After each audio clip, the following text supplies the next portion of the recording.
Hello and welcome to our workshop on St Andrews Harbour, which we're holding as part of the celebrations for Scotland's Year of Coasts and Waters. The harbour has been central to life in St Andrews for many generations and played a major role in the local economy and in connections between Fife and other countries around the North Sea. My name is Beth Rhodes, and I'm delighted to be joined today by a fantastic group of panellists who have a range of different connections to the harbour area. We're fortunate to have with us Stephen Lisco of Fife Council's Archaeology Unit. We've got Neil Dobson from St Andrews Harbour Trust. We've got Annie Birrell and Samantha Walker from St Andrews Preservation Trust, an organisation which really led on bringing this whole event together. And we've got my colleague Alan Miller from the University of St Andrews Open Virtual Worlds and Smart History teams. We'll be having sort of a series of presentations, and then at the end we'll be having a roundtable discussion. So please do feel free to sort of send in questions that you want us to cover. Also, please, this is very much a community event, so if you have memories of the harbour that you'd like to share, either your own or family memories, that would be wonderful to hear about, because this is part of an ongoing project which we hope to share the history and heritage of St Andrews Harbour. But to start off with some context on the harbour and also an update about the really exciting virtual reality project representing the harbour's history that's taking place, I'm delighted to welcome Annie Birrell and Alan Miller to tell us a little bit more about the project on St Andrews Harbour and its historic appearance. Alan and Annie, over to you.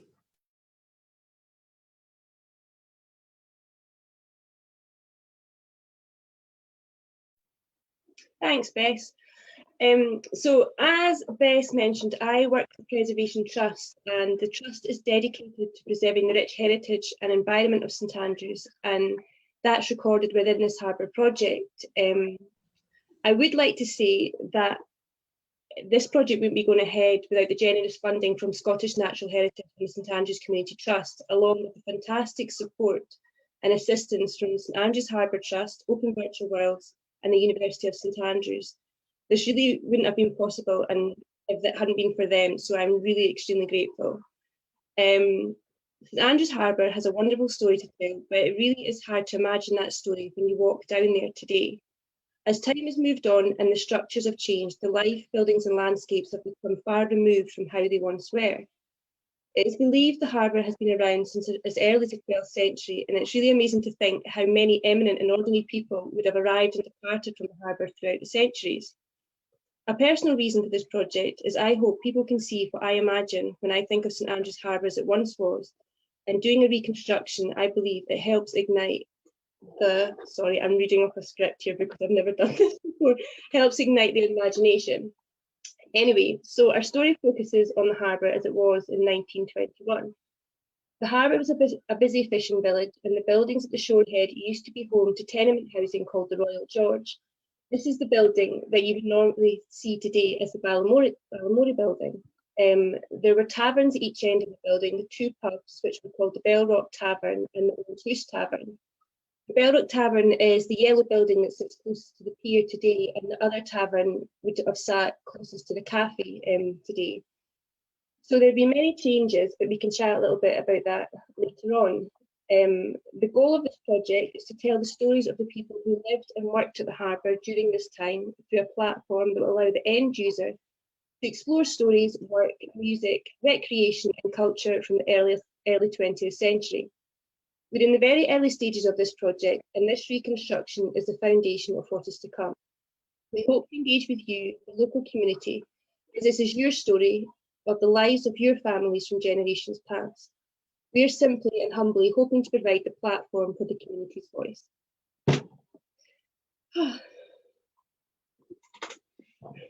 Okay, Alan, over to you. Hello to me. Thanks a lot, Annie. That was it's great to hear from you. You can hear me now. It was nerve-wracking. Well, I didn't come across at all, to be honest with you. Thank you. I think this is a lovely project. It's a great project to be involved with, particularly in this year of coastal waters. And if we just move through the slides a little bit, then yeah, so the sort of vision that we had for the project when we were talking about this and kind of sort of putting the proposal to Scottish Natural Heritage, who we are very, very grateful for, was to kind of try to use some of the sort of new technologies, 3D technologies, 360 technologies, to sort of delve into the past of the harbour, of which I think that there's quite a good record, and I think that actually there's quite a lot of material that the Preservation Trust has to do with the harbour, including things like oral histories and lots of photographs and the like. And I think one of the things that we're hoping through doing this podcast is that will stir up a bit of interest, more interest. There's already is interest in this project and in the harbour, and get some volunteers to help go through the oral archives. Are we hoping to do that, Annie? Is that? Yeah, absolutely. It's the town's story. It's not our story. We're just hoping to find a way that we can tell that story for them. So yeah, the more people that get involved and the more information that we have, the better this project can become. So yeah, if you've got any information at all, we'd be delighted to hear from you. So join the group on Facebook or email us at the Trust, or do the contact details on the invite to this event.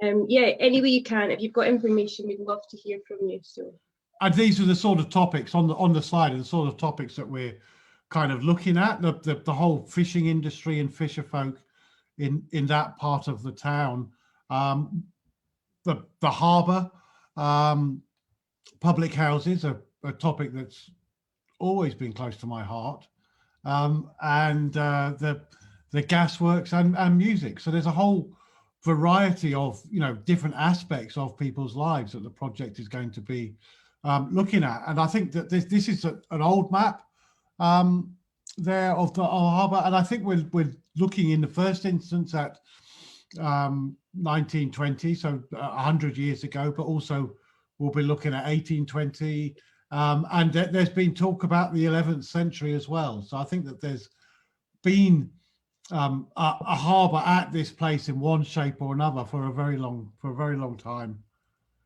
Next slide, please. Yeah. So in 1920, sorry, go. Carry on, Alan, carry on. I insist, you were going to say something. I was just going to say, this is the picture that actually inspired me to want to do something with the harbour. It's one of my favourite pictures. It is a great picture, isn't it? It's like, so you can see that there's clearly so much life and so much personality that is going on there. It's great to be able to try to sort of unpick that and imagine what the harbour would have been like and what it would have been like to have lived there. But there's been a steady decline in the harbour since about 1930. Is that fair to say? Yeah, well, there wasn't. When the Housing Act from 1930, when that came into play, that really pushed for tenements like this to be cleared. So yeah, that just saw this sort of thing sort of moving away from the harbour area, and I think it was the 60s that it was demolished. Is that right, Neil? Yeah, next slide, please, Ian. Yeah, it was in the 60s when it was taken away. Yeah. So our harbour has got two piers, so it's a very striking place. And actually, if you look in the Getty map from 1560, as we got online here, you can see structures and timber and stone both flanking the entrance to the harbour. So it's been there in that kind of form for, what's that, 500 years or thereabouts? So a long period of time. Next, please. And one of the things that we're hoping to do as a result of all this work is to make a sort of virtual museum focused on the harbour, and it's going to bring together a lot of this sort of stuff, the fisher folk and the industry and the history of it. I think we're going to have more on social history later on, so I don't want to go on about this too much. So if we move on to the next slide, but the fisher folk are going to be at the centre of it. Public houses, we see there a picture of the public house, the Bell Rock Tavern, and we're making reconstructions. So one of the things we want to do is make a reconstruction of the barman and some of the people who might have been drinking in the Bell Rock Tavern, so we can, in these times when we don't have, you know, access to physically go to these places, pubs, maybe we can have virtual visits to them and move on and put some of the song and music that would have been there. Next slide, thank you. And the thing that's really missing, that would have been a huge thing on the landscape, I think, is the gasworks. Yeah. And that when were the gasworks from until? It was from 1835 to 1962. One of our past trustees, actually, he was, I think it was known as the Leary, is that right? Is that, I don't know if that's the correct term or not, but he would go around and he would light the gas lamps in the town. So yeah. So as a job, someone would go around and light all of the gas lamps, and I think that people would be grateful to that person for bringing light into their lives at night. You know, a very, very important job. Yeah, next slide, please. So today we're going to make a virtual tour of the harbour today, and this is something that would be great for as many people as possible to, you know, be involved in terms of the sort of oral history, or if people I don't know, maybe people have got photographs, drawings, stories, artifacts, you know, that relate to the harbour.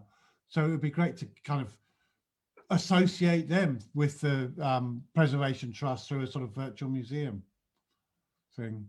You can say something there, Annie, I think. Yeah, we already have oral histories. It's something that the Preservation Trust has been working on for a number of years with residents of the town. But to build on that would be fantastic. And then things that could happen is throughout the reconstruction. So you'll see later on the 3D model that's been built. We can actually embed some of the people talking throughout the video as you're walking around the harbour, so you can get a real sense of how people lived and spoke and how they thought about things back then, just to really try and bring things alive a little bit. But the more people that talk about those times and we capture that information, the better it is for us to help reconstruct this, but for the next generation to actually appreciate and understand about what went on down at the harbour once upon a time. So yeah, that's great. So next slide. So we're going to bring all of this together into a virtual tour today, and that's going to include the music and the song. We're making 360 photographs of different points on the harbour in a similar way as the Preservation Trust has done for its other properties. If you go to the Preservation Trust website now, you can go on a virtual tour of your properties, I believe. Yeah, that's right. Yeah. And we hear about kind of superstitions. And next slide. So we see down below in a second, Sarah Kennedy was involved in, made a reconstruction. So this is an image of a reconstruction of part of the harbour and the houses as they would have been. So that's, you know, of significant, the rendering, the roof pitch and materials. And that can be explored. This is just an image of it, but it's part of a game engine, so you can go in and explore it and move around and so on. And we're hoping to expand on this. So if we go on to the next, I think we've got a video coming up somewhere. Yeah, we do.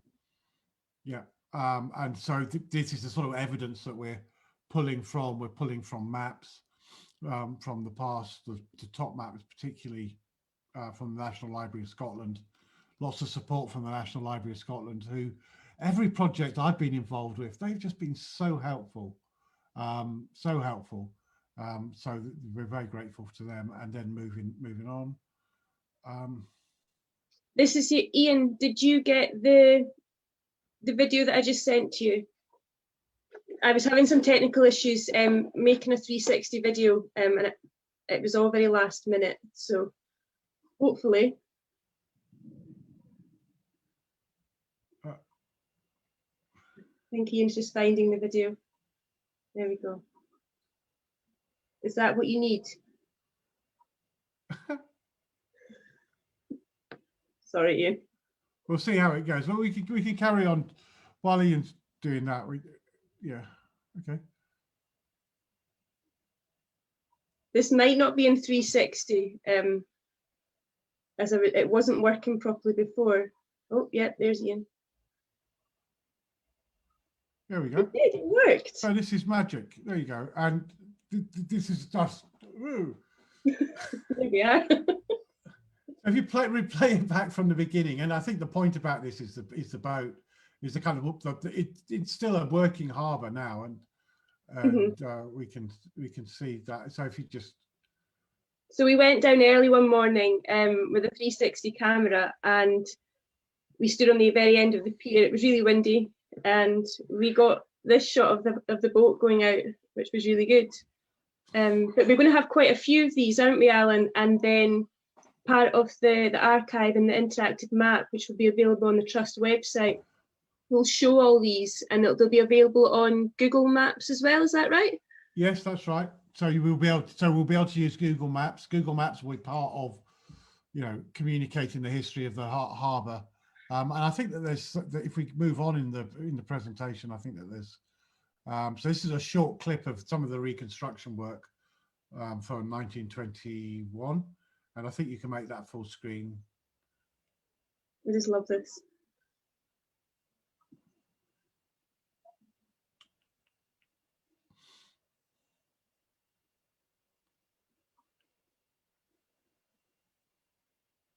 So am I right to say, Alan, that this is also available, you could put on a headset and it's almost like you're walking around?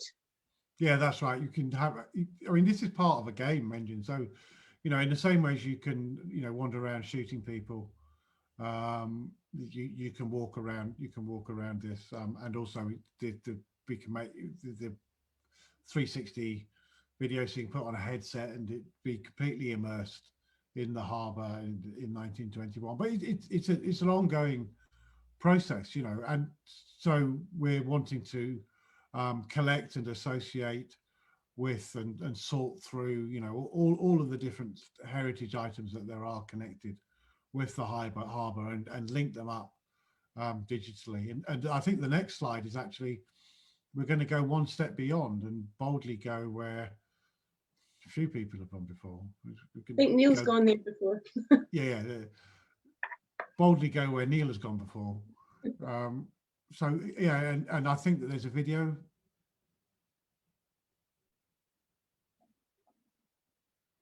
I'm sure you've shown one. It's like, yeah, that's it.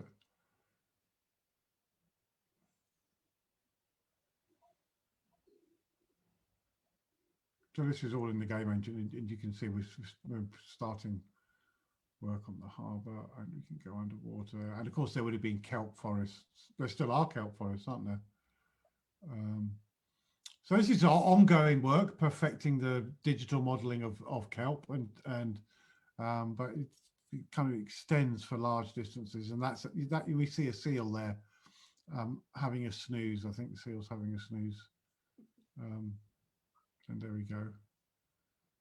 I don't know what the white cloud was. Was that some alien? No idea, Alan. Possibly. Stranger things have happened in St Andrews. Sorry, Ian. All right.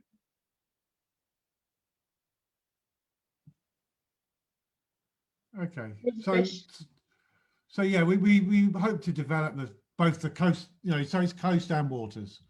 So both the coast, the harbour, the people who live there, and then the underwater scenes as well. And we're connecting up with the people at St Andrews University to get the right species and flora and fauna. And there's a student working on developing the kelp forest, and there's somebody else who's working on developing game, so to train people how to do sightings and the like. So it's kind of multifaceted thing, and there's lots of opportunities for people to get involved. And so this was the thing, wasn't it? Can you help?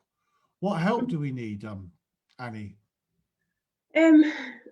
People that would like to get involved and actively do research or learn how to do things like this. It would be great if we can get some school children involved, just so they can understand the heritage of the town, but also understand how it can be done in a way that's engaging to them and it's fun to them, because reading a book on history does not help school children at all. They just don't understand it. So we need to find another way to talk to them, and that is through mobile phones and computers, because that's what they understand. So I would love for school children to become involved and learn how to do these things, and I'm sure everybody would love to help teach them as well. So there's that side of it, but also collecting photographs and information and the stories of the people that lived there, because as you can see, we can build a 3D model of what it looks like, but we can't put the heart into it because we don't know that. But the people of the town do. So that is the biggest part. We've built this model. What I would like to see happen is that we can walk inside the Royal George and we can imagine and see how it once looked, or how a fisher's family lived within that building, and then we can tell the story of that family. But we don't have that story at the moment. So if there are people out there that possibly do, we really love to hear from you, because that is the kind of stuff we need to put the heart into this project.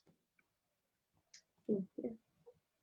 Thank you very Alan? much. And yes, that's great. I think you've kind of hit the nail on the head, and I've really enjoyed chatting with you and talking about an overview of the project. But there are so many other interesting people here in the panel. Mm-hmm. I think we should probably step absolutely. back and let others have the stage. And I can breathe. Annie and Alan, thank you so much for doing that and for sharing this really exciting project. And so please do share with the project your ideas, get involved, whether you sort of got long-standing links to St Andrews and wants to share your your memories and the heritage that you have, or whether you're interested in discovering more. Please do get involved. Now, of course, this is quite a new project on St Andrews Harbour with the virtual reality and the setting up the virtual archives that's been begun. But there's been research going on St Andrews Harbour for some time. And we're very, very lucky to have with us today from Five Councils Archaeology Unit. And he has been involved with many excavations in and around St Andrews for some time. And it's going to tell us a little about the archaeology for St Andrews Harbour. Ian, how are we doing on the slides? I currently have a circle on my screen. Are we okay? This looks more promising. Excellent. Well, with a rather more promising looking screen. Stephen, we're absolutely delighted to have you with us today, and over to you. Right, thanks, Bess, and good afternoon, everybody.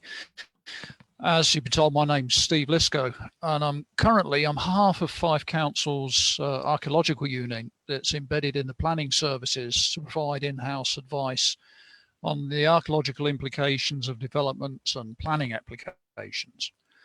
But prior to that, I was a member of the Scottish Institute of Maritime Studies based here at the University of St Andrews, and during that time I was involved in archaeological works at the harbour. And despite my best efforts, it continues to feature in my work and interests to this day. So hopefully my presentation will give you a general idea of the history of the harbour and some of the archaeological remains from its distant past. We could have the next one, please. There's scant written evidence known of the harbour at St Andrews, and we have no idea of exactly when a formal haven was first constructed here.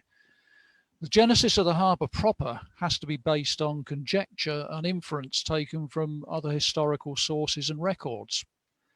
But before any harbour existed here, the earliest maritime activity at St Andrews would no doubt have used the East Sands as a strand for fishing boats and trading vessels, and the mouth of the Kinnis Burn would have provided sheltered mud berths behind the sands that we now call the Bents.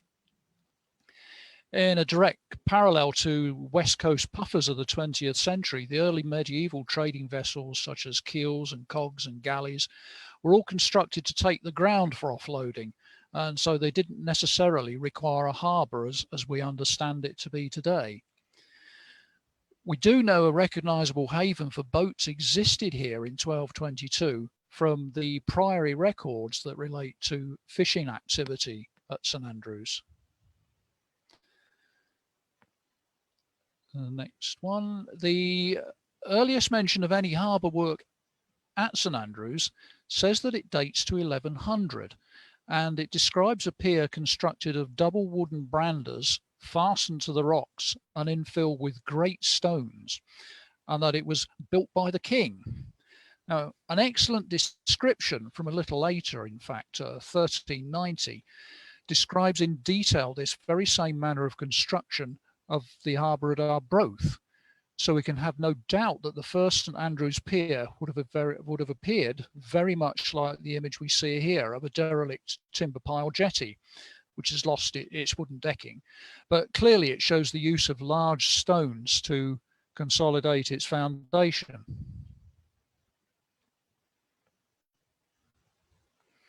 And the next slide, please. Now, I hope we're all familiar with the Getty map of St Andrews, and you will become familiar with it by the end of my presentation. Its exact date is arguable, but it is 16th century, and it does give a laudably accurate representation of the town from that time. And we'll look at a few details of it in a moment. But you can have a look at this whilst I suggest a more likely date for the construction of that first harbour work and pier that I just mentioned. Now, built by the king around 1100 would imply Edgar, but I would favour the king referred to as being David I, just a few years later, because David had more proactive interests in St Andrews, visiting the town a number of times, and he was responsible for the founding of the priory under Bishop Robert and its subsequent building. The Church of St Rules, that is an iconic piece of architecture in St Andrews, was built around 1130, and the extended building period of the cathedral began a little later in 1160, about the same time that the Penn's roadway was constructed and the first Bishop's Castle being built in 1200.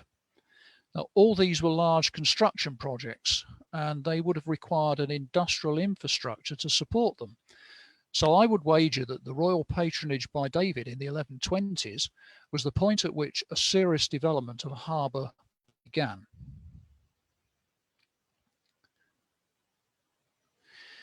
Said that Getty's plan was highly accurate and informative in its detail, and that is illustrated here. Just now I said about boats stranding on the sands before a built haven existed, and here we see a number of small boats at anchor in the Hind Lake beneath the castle. Now, these are fishing boats, and we do know from more modern accounts that in bad weather, the harbour was very often, or the current harbour as we know it, was very often impossible to enter, and the fishing vessels would take shelter here, and they landed their catches and the boats on the beach below the castle. And here we see Getty recording exactly that event over 400 years ago. The other big clue is that the name Hind is a post-medieval Scots name for haven. Another example that you'd be familiar with in Fife being Buckhind or Buckhaven.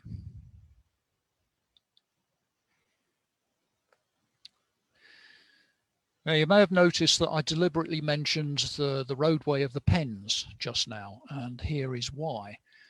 The broad blue boundary shows the enclosed cathedral and the priory precincts, which were a spiritual and a wholly segregated enclosure. and yet you have the equivalent of a medieval public motorway running right through the middle of it. So you might ask, why? Well, the course of the Pens, shown here in red, was probably formed around 1160 when Bishop Arnold charter lands to the priory to the south of the cathedral, where the cathedral now stands, and he then embarked upon the massive project of building the cathedral. You can see from its position and its route that the creation of this roadway gave the best and the most directly accessible route to the harbour, the slipway at the east port and the west quay of the harbour, the outer harbour wall. These were all essential facilities to allow the bulk import and transportation of goods and materials for the building of Arnold's Cathedral, which continued for the next 160 years.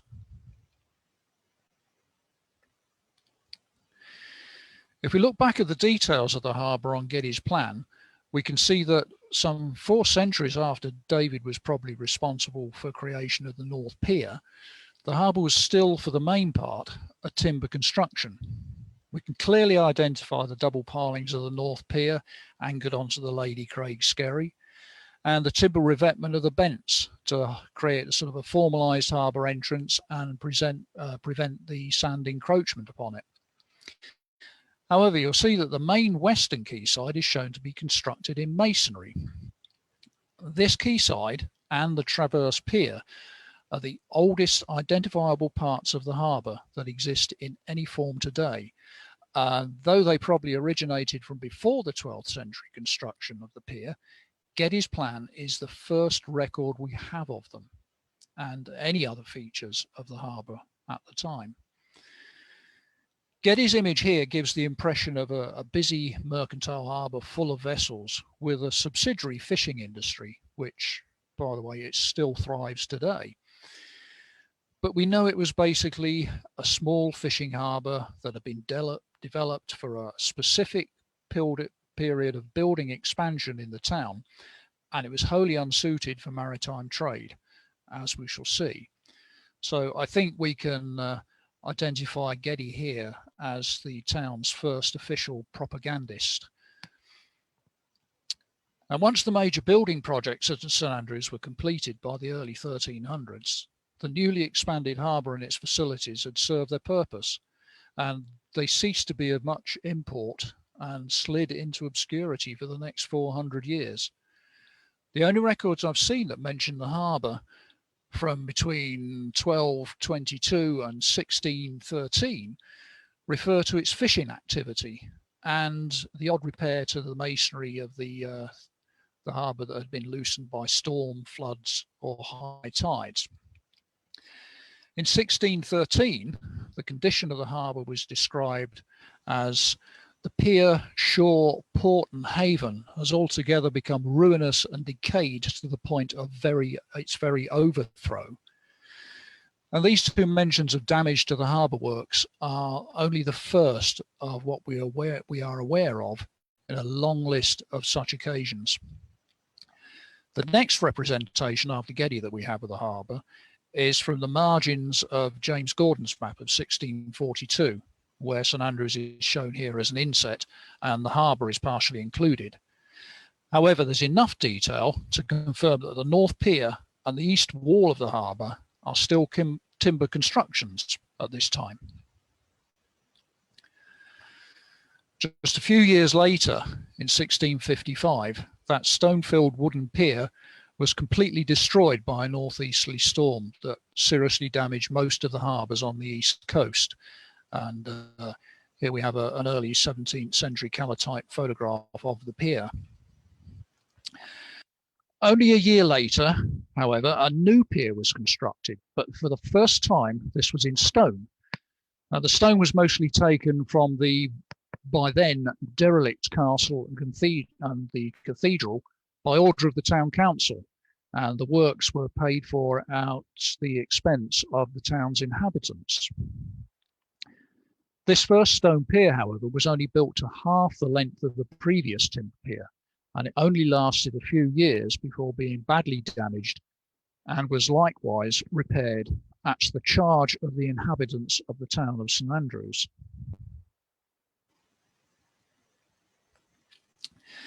Little detail is recorded about the harbour in the following years, with only references in coastal pilots and travel narratives and the like. But there appeared a regular pattern of damage and repair and rebuilding right up to the present day, with the recent failure and replacement of the inner lock gates of the harbour only about 8 years ago. The above list is only a selection of events that have befallen the harbour, and I could spend the rest of the afternoon with a litany of tales of desperate appeals for the funding of these repairs, the rebuilding, the failure of the repairs, followed by litigious arguments with dodgy builders and harbour engineers. But I have to, just stick to a wee selection to illustrate the problems the harbour had. However, it did undergo 2 periods of significant redevelopment in the 1780s and the 1840s. But its failure to increase its maritime trade was due to its inherent unsuitability as a haven, which, when combined with a recurring pattern of damage, half measures and financial limitations on its upkeep and repair, it meant that St Andrews was never going to expand beyond a very local fishing harbour and coastal trading port. To illustrate the lack of expansion, records show that over the 200 years between the 17th and the 19th centuries, there was no overall increase in the number of vessels that were engaged in coastal trade that actually used the harbour. Throughout that period, there were only ever 11 boats that traded at the harbour or brought trade to the harbour. So that's a short history of the harbour, but with all the destruction and especially the 18th and 19th century rebuilding, what archaeology can possibly remain to help us fill in the gaps and add details to the sparse story that we have? And indeed, how far do you want to stray from the harbour to study archaeology that's associated to it? Well, to start with, you see we've gone back to Getty and Gordon's plans of the harbour. Now, these both show the transverse pier, and this is probably the oldest part of the whole harbour. It's more than likely it's going to predate the 1120s improvements, and probably it was the very first stage of creating a proto-harbour that enclosed a sheltered area within the burn mouth, with the enclosure of the outer harbour coming during a later phase of building. Now, remember that this pier existed long before its companion on the other bank of the Kinnisburn, which was only constructed in the early 17th century to accommodate the first lock gates that were fitted to create a basin.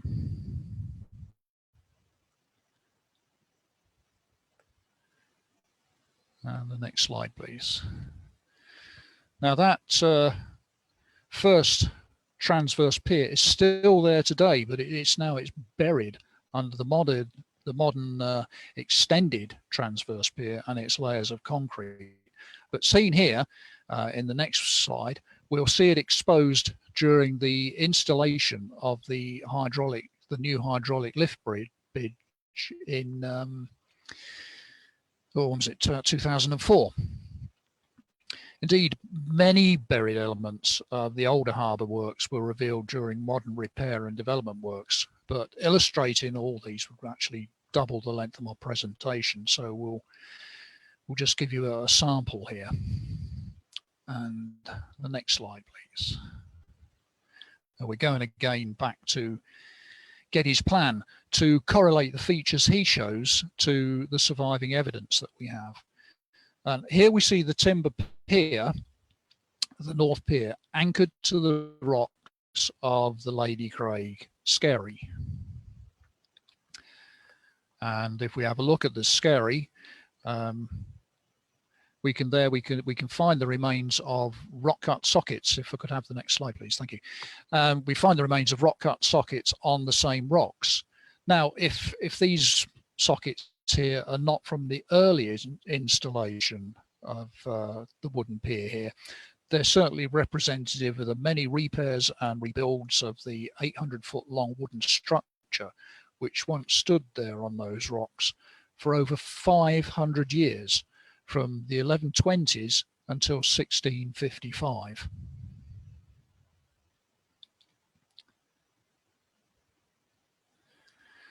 Very early rock cut features can also be found in the outer harbour on the east bank. It's very difficult to date plainly worked stone, but the rectangular outcrop of bedrock that you see in the centre of the picture here has been dressed down to a flat surface and is patently one of the first permanent quayside moorings from an early period of the formalisation of a harbour here.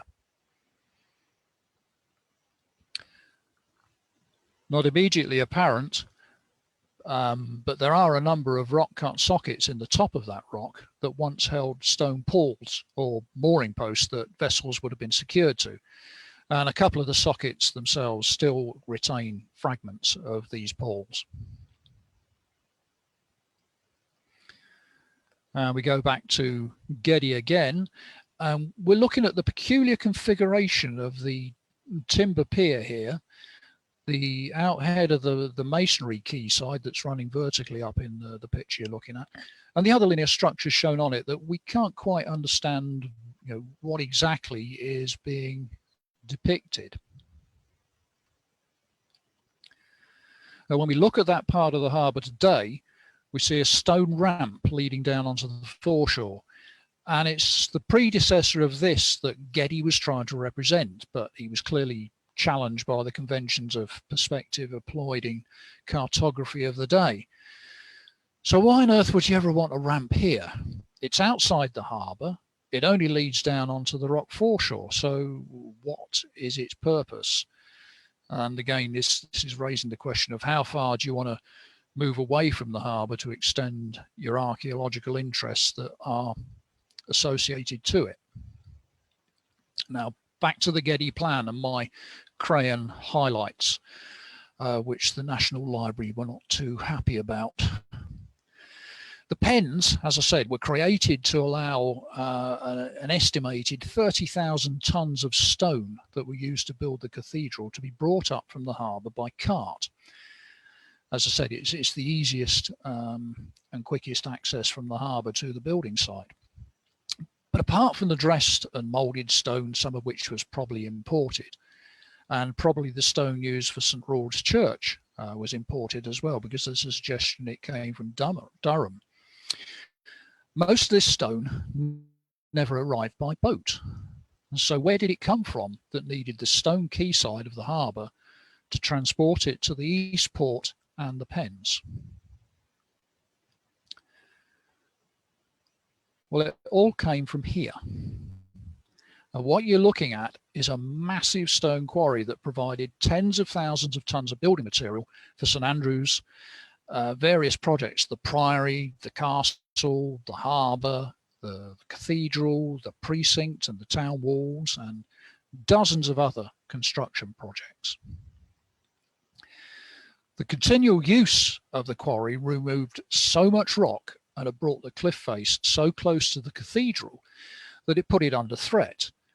And in 1330 and every few years thereafter, throughout the 14th century, bishop after bishop after bishop banned the quarrying of stone here.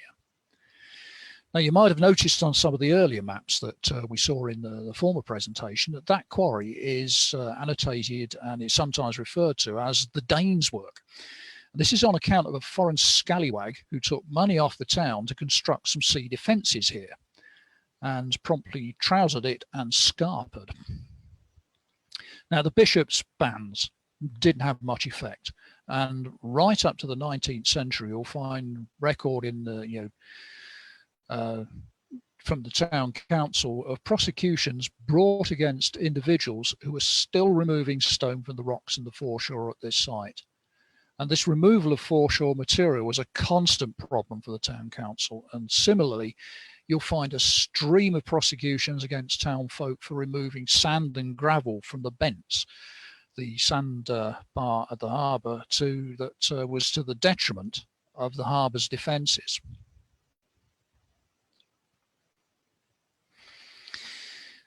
Access to that quarry was via that ramp at the end of the Western Quay and the head of the North Pier, as shown by Geddy. And a rock-cut roadway through the obstructing skerries allowed easy access for carts to take the stone away. The two cuttings for that road are quite apparent here, running through the rocks foreshore.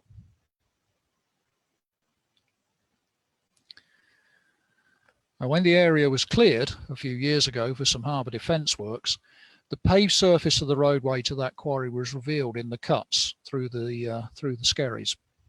And if you look closely, you may see some wheel ruts worn into the surface by the constant track of carts backwards and forwards.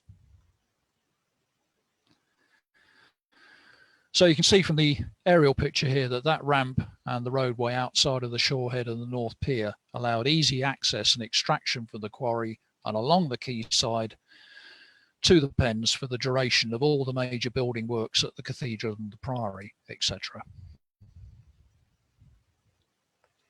Now, you'll also be familiar with John Slezer's panorama of St Andrews from the late 17th century, which is generally accepted to be an accurate representation, even though he's admitted to include the transverse pier in the harbour.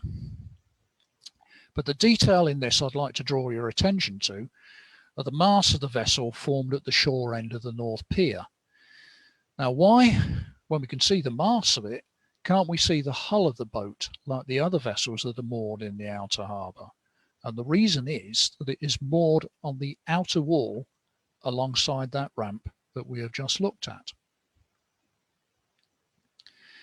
If you look at the site today and ignore all these overlying loose stones, you will see that a large area of rock has been artificially flattened to provide an area where vessels could be beached at high waters to allow repairs to be undertaken below the waterline at low water. And the same sort of facility we can see here, the modern equivalent at Pitton Weem. But as the inner harbour of St Andrews was unsuitable to accommodate what we now call a gridiron, this was located outside on the shore. And there is ample evidence in the way of corroding boat fittings and fasteners still concreted to the rocks to suggest that the practice of boat repair at this location has been going on long before Slezer recorded it, and indeed right up to the present day. And once again, we can refer to Geddy for evidence of activity in the harbour.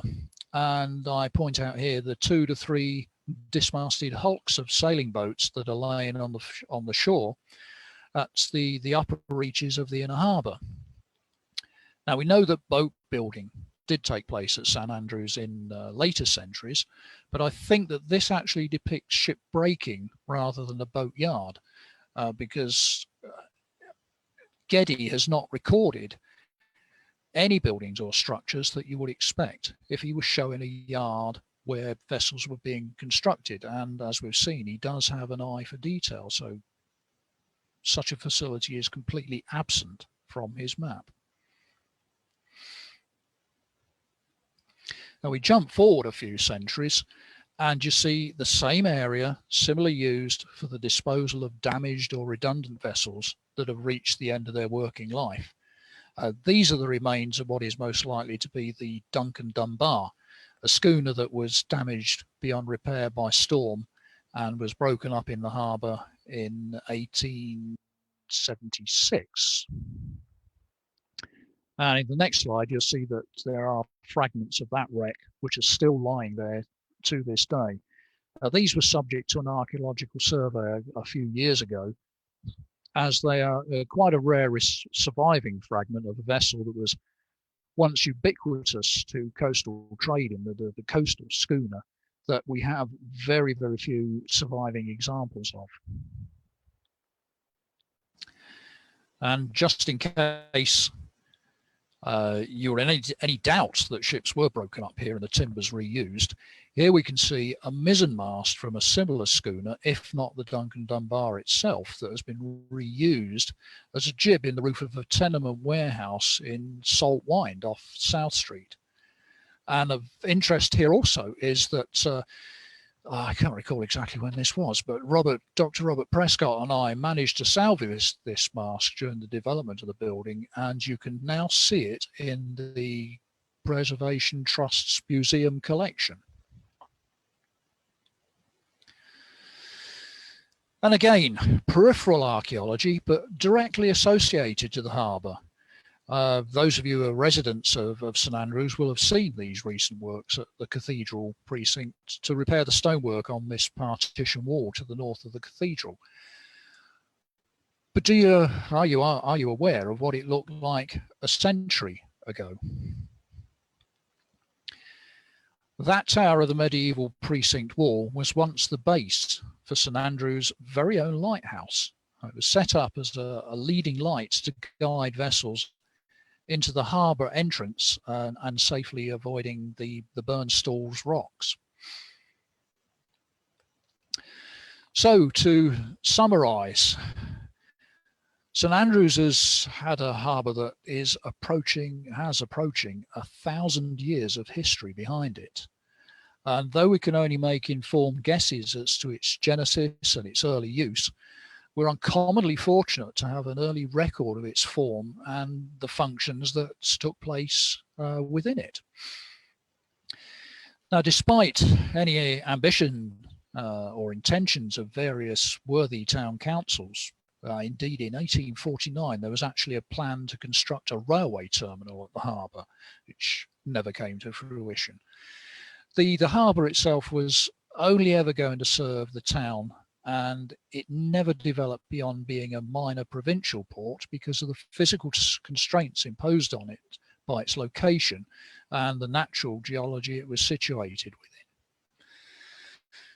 within. It had had a heyday in the 19th century fishing. It was never going to expand without huge amounts of financial investment and a massive reconstruction.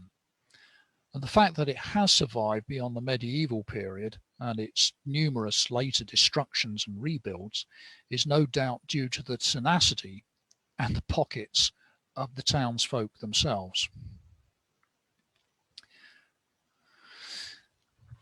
There is a much larger background story to this, and there's possibly a PhD lurking in the boxes of documents I have on the harbour, but I've only had time here to mention a few illustrative subjects to give you a basic flavour of the harbour's history and archaeology. But thank you all for listening, and I'll hand back to Ian to move the proceedings on, but I will still be here when the floor is open to questions later. Thank you very much. Thank you so much. That was absolutely fascinating, and thank you for covering such a broad range of topics.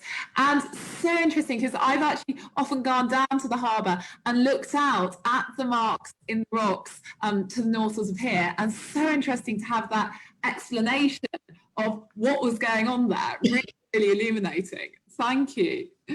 That's so exciting. Well, we're delighted to welcome Neil Dobson, who is wearing many different hats today, I think, because Neil is part of the Harbour Trust. He also has a background and works as a marine archaeologist, and he also has family connections to the St Andrews Harbour area. But we're going to be first having, and he's very kindly involved in 2 presentations today. But first, we've got his presentation discussion of what lies under the water and exploring the waters of St Andrews Harbour. Do we have Neil's? Yes, it looks excellent. Looks like we're all set up. Hey, brilliant, Neil. Thank you so much for being here today. We're doing some double duty. Really appreciate it. Over to you, Neil. Yep. Hi, everybody. I'll just say one next slide to move it on. Yep, I was given this topic of exploring the waters of St Andrews Bay, and I thought, oh, that could be quite a lengthy story. The bay has quite a history, so I've tried to shorten it down into different aspects and look at how we interacted with the bay and how that has impacted on the harbour and right up to the present day. So it's a quick sort of tour of all the sciences studied at university in the next 20 minutes. So next slide, please. What is St Andrews Bay? A lot of people think it's just what you see when you go down to Harbour and cast your eye left or out looking out towards Fairmont Hotel. The actual bay itself is formed from the coastline, from the Deal's Head or up in Arbroath, right down to Fife Ness. And you see that red line, everything to the left of that red line is St Andrews Bay. And that's quite a huge area. I'm not going to talk about the whole of this area, or else we'll be here for the next week or two. So I'm going to concentrate on the actual bay part from what we see when we're down at the harbour. The main parts of the bay themselves is, of course, is the River Tay, the longest. There's more water, fresh water comes down the River Tay than any other river in Britain, I believe. Then we've got the River Eden pouring water into the bay itself. And the white area is really where the waters will meet when the fresh water comes out of both these estuaries and meets the cold North Sea. The bay itself is not very deep. You have to go out to the red line to get about 35, 40 metres. What we are affected though is by the winds, great storms, and the recent climate changes that happen. We're not getting the storms that we need. The locals always like a good easterly to clean out the beach, get the kelp on the move the sand, and it goes through its cycles. We've not had any good storms for a long period of time now. The tidal flow around it, you can see by the two diagrams there. When it's on the flood, the water comes in, sweeps down to south of the bay, up towards the Tay, and when it goes out again, it all pools up towards Arbroath. Next slide. So I apologise for any geologists maybe watching just now that I'm now attempting on one slide to tell the whole geological history of 400 million years of St Andrews Bay with 3 photographs and a few comments. But it's important to know or understand why we have the harbour here and its use, and why people come here or want to. So looking at the geology itself, Fife is rich with geology, and St Andrews Bay has some of the most interesting geology in Scotland, I fear.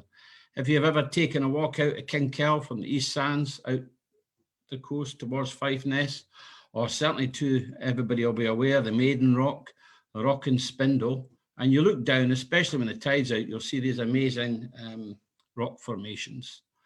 Most of this was formed when we had the major splits and the plates started moving, and we have what the geologists call the Midland Valley, which is the whole of Fife. The north of it is sort of Devonian,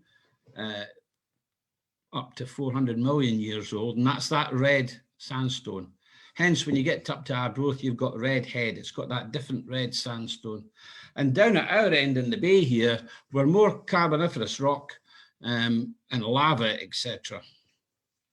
We were also fortunate enough that when we had a lot of activity going on, it left remains of volcanoes and volcanic action.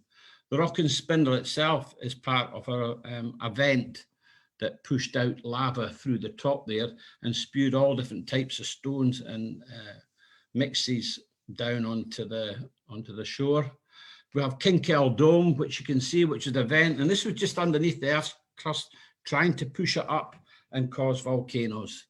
The Maiden Rock, that's left after 3 glaciers went through here, and as they melted and moved and grinded and shaped, it's now how we've got it.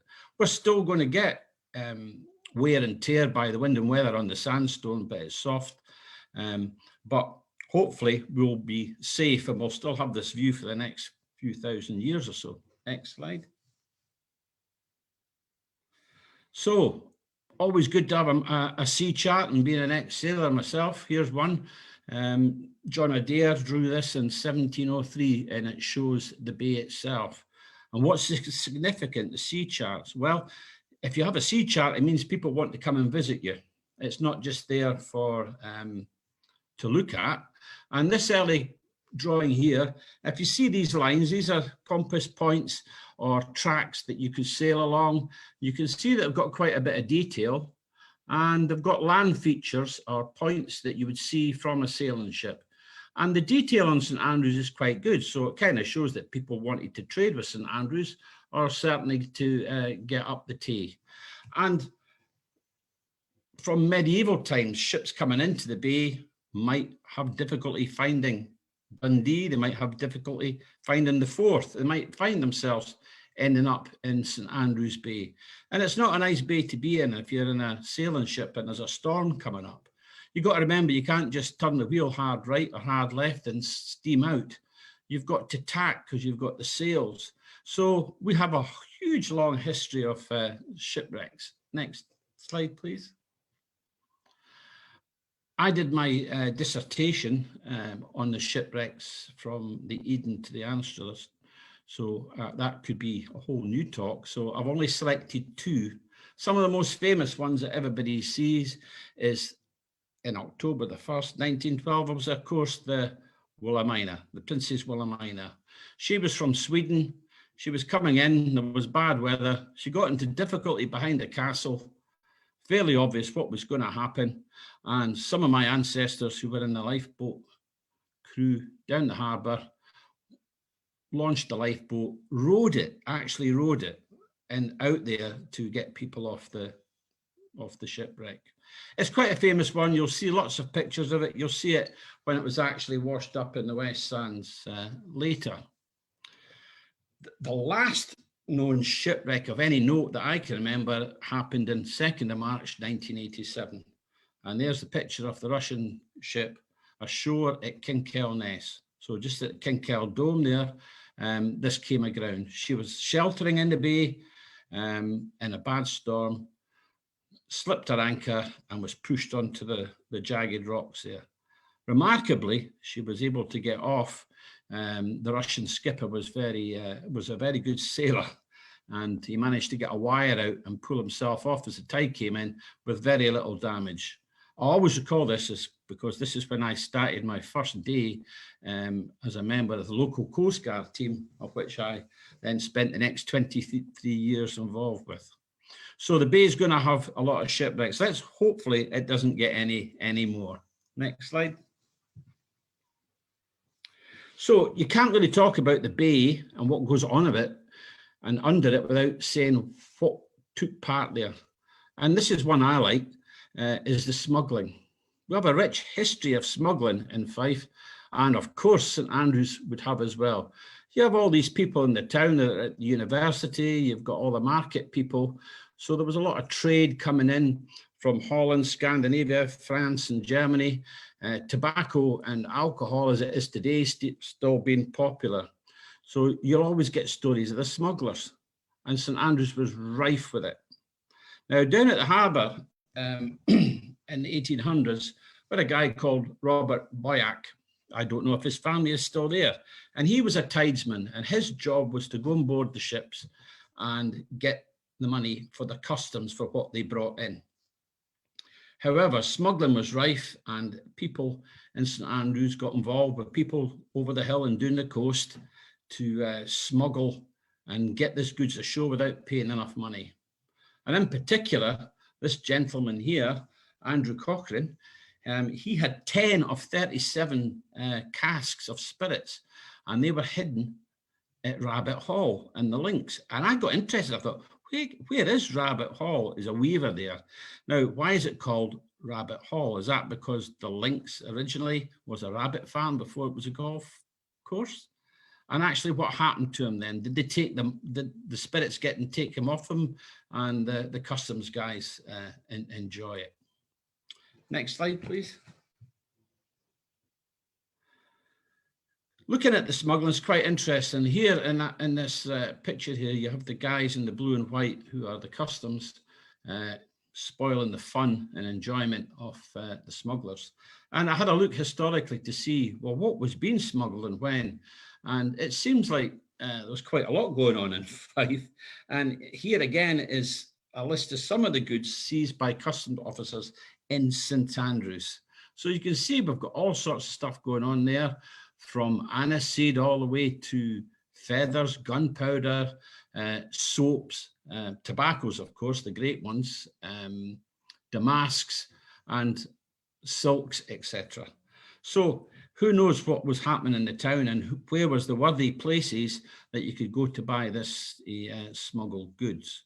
So local ships would be involved. They would sail them round from other parts of Fife. They would sail up the Eden. They would sail round up into the Tay, all saying, look, I've got this cargo to bring ashore and I can give you a better price.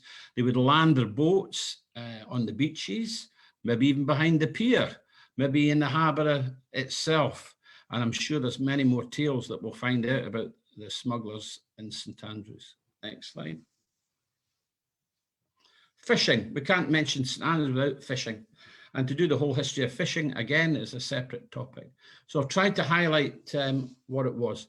There's been fishing of some form around here for about 7,000 years, when the early settlers were hunter-gathering round the coasts here. It would have then developed into small boats off the beach. And then it got really big in the 17th and 18th centuries with the Dutch coming over for the heron. And they were able to teach us how to fish for the heron and how to cure it. And if you go down to Crail in these places, you'll see the pantiles and the architecture, the buildings based on Dutch design.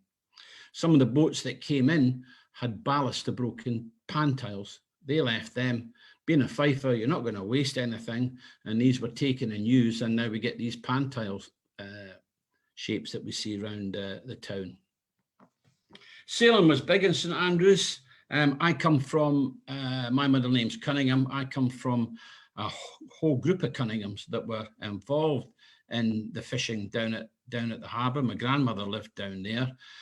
She was a Cunningham maiden name, and she married a Cunningham who happened to be a Cunningham, but not a fishing Cunningham. He was a country and blacksmith. So the fishing industry itself, you see the boats here in the upper harbour, they were going out for the heron. Not only when the boats go out, you've got to think of the business that's involved with it. And for every one fisherman, there would be roughly about 7 people ashore involved in the trade of supplying fishing, from making baskets, from ropes, from wood, from all the other stuff that went on to keep that going. The fishing was big in St Andrews, but eventually, next slide, it kind of dwindled. We had the first motor-powered boat, fishing boat in the area. That went.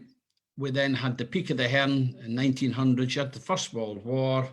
After that, you've got more modernisation, steam trawlers. You have the fact that the fish aren't there so much. The stock was getting depleted. And then the harbour, like everything else, had very little trade. There was no boats trading with it because we had railways now and roads. We had big ships that could sail stuff in, and it was easier to unload big cargoes at Methil and bring it over the hill by train than it was to bring the boats in here. And today we're left with a small commercial fishing fleet that go for lobsters and crabs. Next slide. However, when we were doing the fishing, there's a slide up there, and that shows locals from St Andrews on the River Eden having a good rake for the mussels, which they use for baits on the lines. And bottom left there is one of the current creel and lobster boats that are going out to the harbour. And I'm quite happy to say the guy with the orange trousers on is my young son, who likes to go out and fish. Lobster creels themselves, you'll see these down at the harbour. You'll see them when you're out walking, they get washed ashore. They're still made the same way as they were hundreds of years ago, although now it's more plastics, it's not so much organics. But we do have a healthy fleet here, and it's important for the harbour as it moves forward that we maintain a commercial fishing harbour. St Andrews Harbour is actually a trust port authority, and we're a working harbour, and the trust that looks after it is there to make sure that the fishermen have the facilities, and we try and scrape and find money from anybody and everywhere to keep this harbour going, because it's been there 1,000 years or more. So there's always a lot of work needing done with it. Next slide, please. We also had a salmon fishery. Everybody forgets about the salmon fishery. Some of you may remember, especially on the West Sands, the posts that were there that were for the nets for the salmon and sea trout that would be going up the Eden. I couldn't find any pictures of them in the short time I had to put this together. So I was only able to get a picture off the internet of possible net posts up the Eden.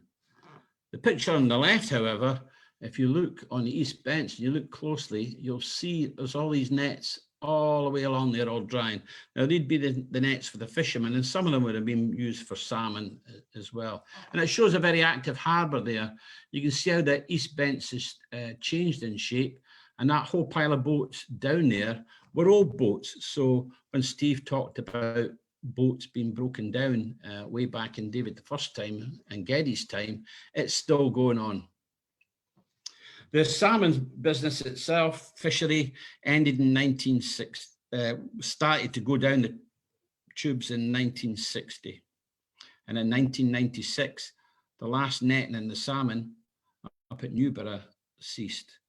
And there's not really been any salmon fishing in the bay for a long. It used to be amongst us locals that when the boats come in, you'd never mention the word salmon because the people would be after you. You always mention it as a red fish. And had you been caught with salmon scales on your boat, you were going to get in a lot of trouble. Next slide, please. We can't really mention St Andrews Bay and not mention the Gatti Marine Lab. It's got an exciting history itself. The work and research that's been conducted since the 1880s at the Gatti is groundbreaking and well known. And looking here, you can see the Gatti, that was taken from the East Sands, the original one, on the East Bents itself. And the map at the bottom, I don't know if it's clear enough, you can see exactly the shape of the building. It was rebuilt on the other side and improved. Next slide. There it is, looking fine in 1900s. And then as things expanded and the university expanded, you can see it there. And then up until last year, we now have the Ocean Institute, which conducts some really amazing marine biology. In fact, they do a lot of study locally with the dolphins in the bay and with the seals. Next slide. Now we're going to go in, we're going to start to get wet now. We've done with the ships. Now we're getting on to sea level and we're going to start to go under it. St Andrews Bay, the whole bay is rich. There's an amazing amount of wildlife. The amount of different types of birds that are on the estuary, on the coast, in the town, the amount of plants, the habitats that we have, dunes, you name it, it's all here in St Andrews Bay. But we should mention some of the other activities that used to go in, and one of them was the kelp industry. The road that Steve showed you that was going down for the quarry, they could also use that to go down and get kelp or seaweed off the rocks as well. If you go out to the Rock and Spindle, that area itself at the Rock and Spindle, there was a natural harbour there, and they did some work on it, and you can see it's all covered in kelp now. You can see where boats used to come in, and at one time they were hoping to make that a better harbour than St Andrews. But there is a carp track, and used to come down there to get the seaweed. And what did they use it for? Well, they used to burn it to make a kelp ash, and then later on it's used, up until today, it's used in alginates and sweeteners, and I think custard powder I saw that had seaweed in it. And it's actually coming back into favour. I remember as a kid going around the Fife Coast, and you'd see the farmers dragging kelp after storms and putting it on the land. And now locally around the coast, we have people who are manufacturing the seaweed into herbies, into stuff you can put on your food, and also make other items out of it. Next slide. Okay, we're starting to get under the waves now. Everybody likes to see the seals, and if you are lucky, you'll see them round about the back of the pier. You'll see them out in the bay. You'll see them if you stand up and look at step rock swimming pool and see them trapped in there. I prefer to see them out in the wild myself personally. And if you're very lucky, you might even get the odd rogue seal that can be seen here coming in along the main pier of St Andrews. It came in to have a look, see if it was going, what there is to eat, had a look round and then went out in the next tide. There's been a lot of study done on the seal populations in St Andrews Bay, and that's talking about the West Sands, Tentsmuir, Abertay Sands and all that along there and all the way to Fife Ness. And you will see the Mammal Research Unit at St Andrews University out in the boats a few times, and they stick all sorts of transmitters to seals and watch what they have. And I'm sure we've all seen seal pups on the West Sands or out and about on the coast. Next slide. Even more so now, and everybody loves to see flipper, is the bottlenose dolphins in the bay. Again, there's been quite a lot of study done from McGatty on this. Some of you might have been lucky this summer to see them, and some of you, when you've been out on your boats or paddle boarding or out fishing or sailing, may have come across them. The picture here was taken by one of the local fishermen as they were following his boat. And it's quite interesting to note that the famous group of bottlenose dolphin that's up in the Murray Firth are actually coming down here into the bay. So that kind of tells you that there must be the food for them, and that would be because salmon, sea trout still go up the River Tay, maybe not in the numbers, but sufficient enough. And if you look at the little diagram there to see the black areas to where these dolphins have been seen. And it's good news that they're on the up from 2009 till 2015. So maybe we'll see more of them, and maybe that's a sign that we're maybe starting to turn the corner a little bit on the pollutions in the bay. Next slide. So we're going underwater now, so squeeze your nose, take a breath, and down we go. It's difficult to find underwater imagery off the bay because there's not much to see in the bay. I learned to dive in the bay at Fife Ness and snorkel there in all the kelp forests, but I've really not done much actual diving in the middle of the bay. A, it never got too deep, and B, it's sandy and not much to see.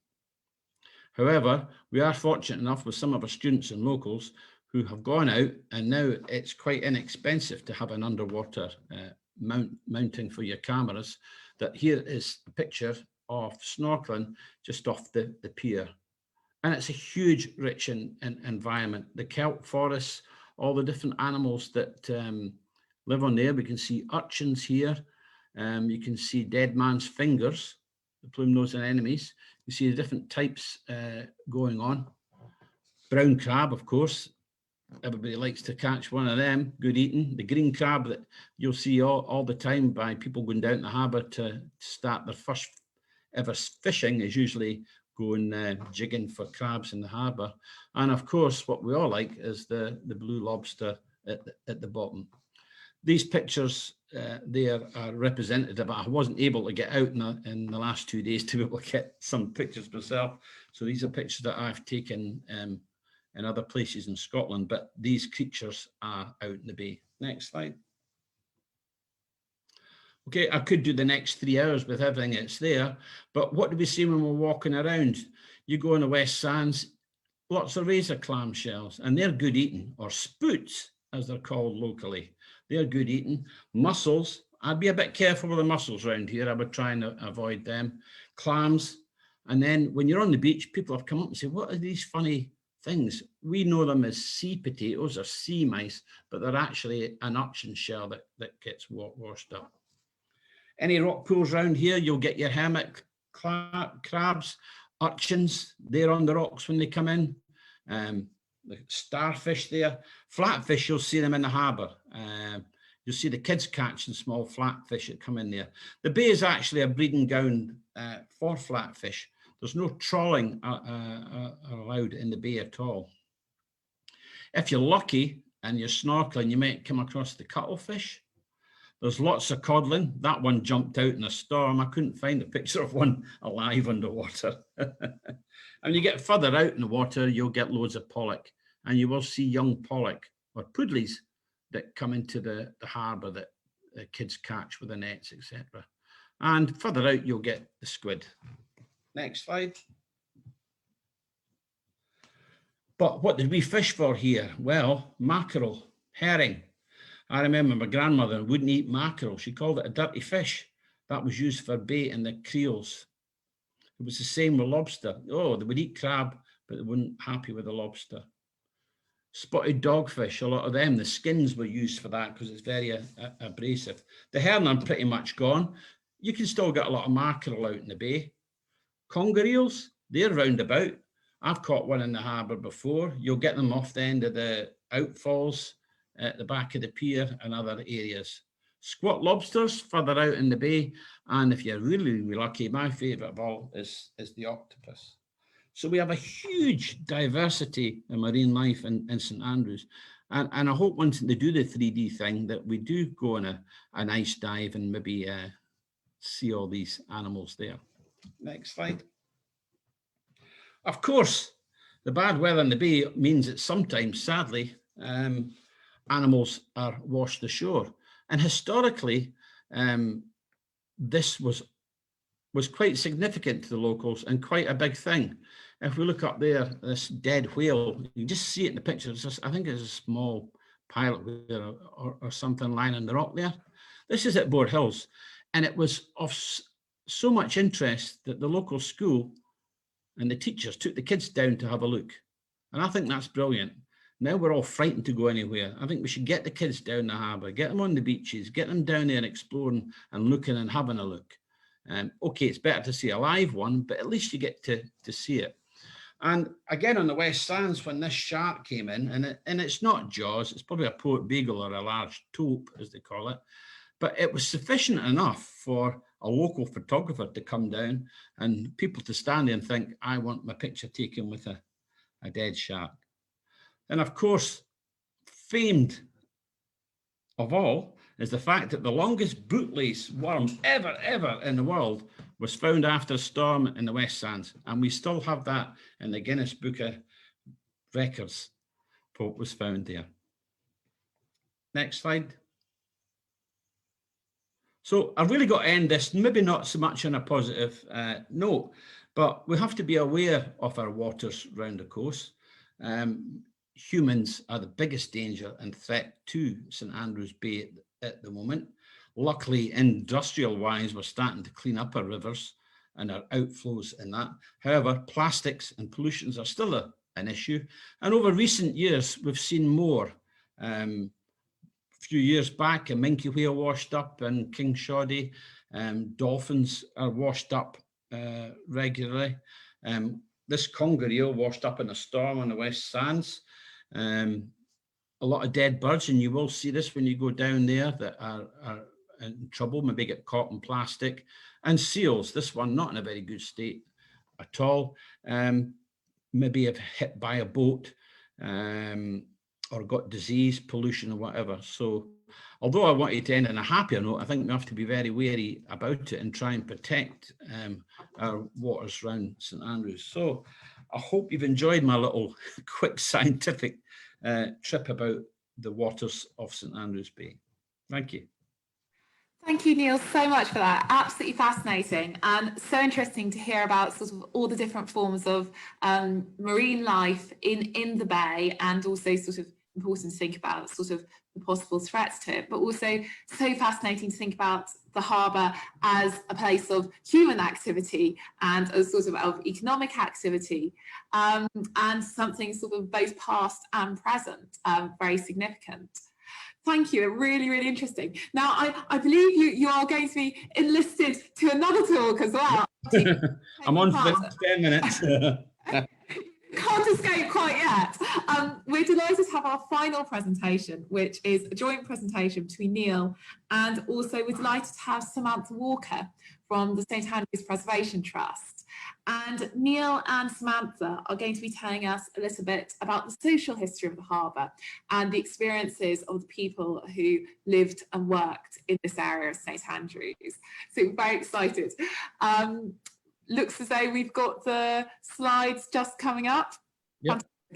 Brilliant. Well, Neil and Samantha, over to you. Thank you so much.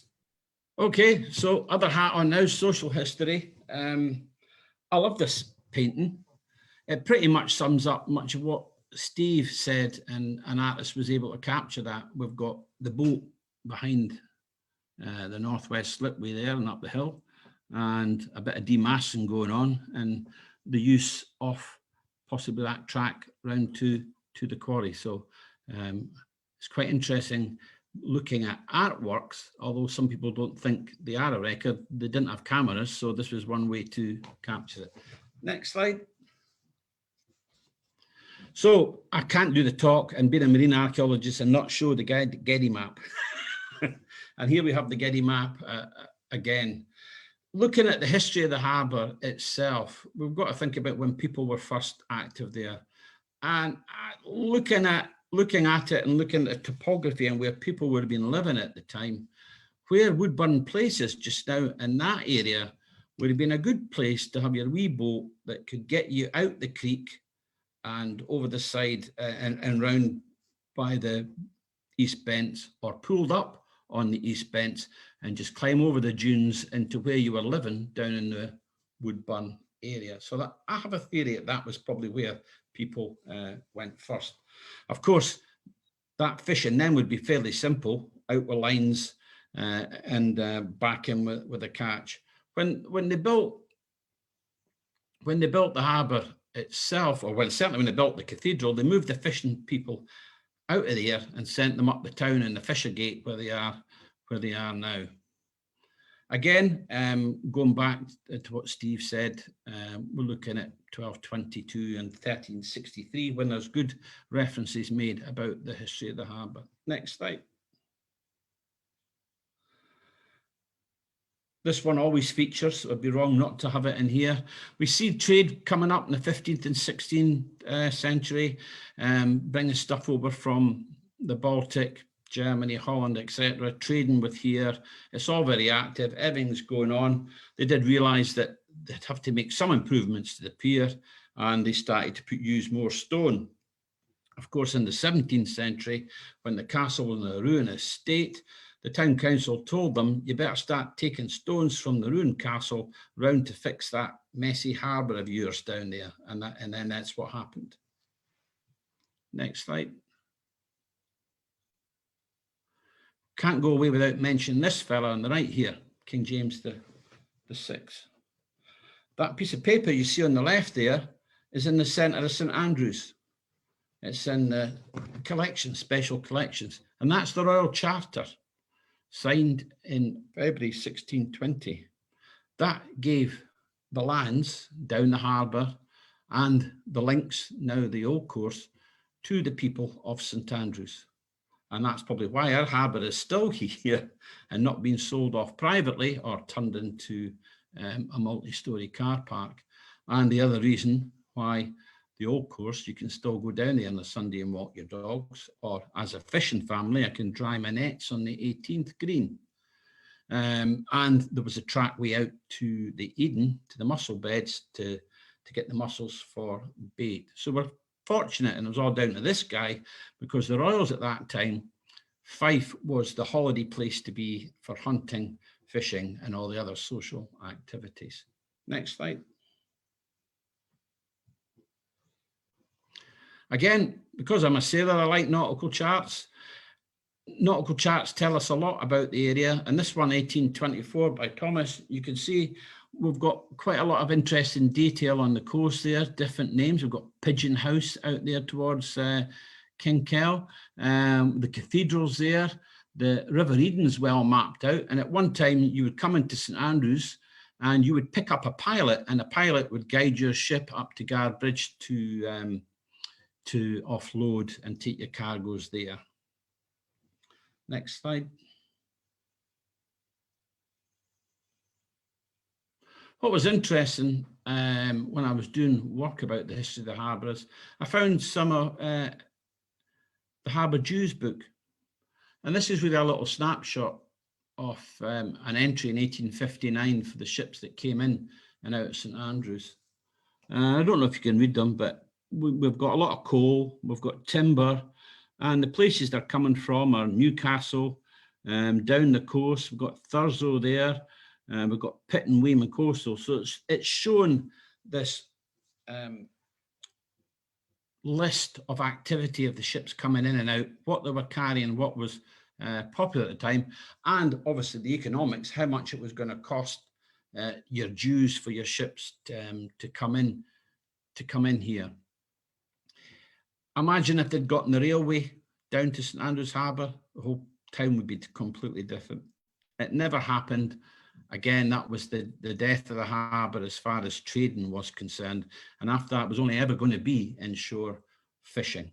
It was a popular place. Steam packets would be, paddle steamers would be coming here, dropping tourists off, visitors off, and going on to Dundee, going further round to the Forth. And there are quite a lot of pictures we'll see later showing people visiting St Andrews. Next slide. I like these two pictures. The one on the left here, late 19th century. If you look closely at it, you see that's a fishing boat coming in. But if you look on the quayside, you'll notice all this timber that's stacked up everywhere. And that would have come off the bigger ships like the one on the right from the Baltic for use for building in the town. You can actually see there in 1895, and it's on the map, the little white shed that's there. The precursor to Davy Clark's shed that we all loved and known and grew up with as kids. The harbour pier itself, you see these pictures and you see the way people were dressed in that time. How did you dress to go out in the pier? How were the locals or people that worked down there, how did they go about? You can see they've got fishing nets over the pier, so there's quite a lot of activity on there. The ship on the right, that's a ship from Plymouth. So that's sailed up from Plymouth, up along the English Channel, turned left and made it all up the way. Now, I have actually done that in a sailing ship, and it's not easy, and it can be fraught with danger, especially if the weather's bad. But looking on the quay, on the pier there's lots of people. There's a long rope, and they probably had to warp or pull that vessel out because she's not got any sails up, so how was she going to make her way out the harbour?